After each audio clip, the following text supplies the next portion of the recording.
Если у вас такое же грязное стекло, то не спешите покупать всякие моющие средства. Просто топите печку на максимум, открываете вот верхние вот эти задвижки, чтобы догорал дым, да, уходящий. И открываете нижнюю на максимум. И даже можно немножко приоткрыть дверь, но только немножко. Иначе, если сильно открыть, то будет выходить дым через верхние. Вот, и все. И ждем. И весь этот уголь сгорит от сильного огня. И сейчас вы в этом сами убедитесь.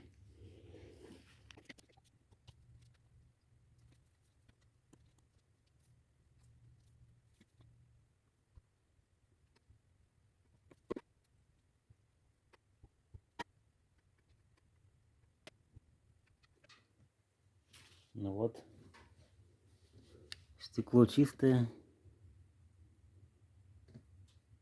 ничего мыть не надо.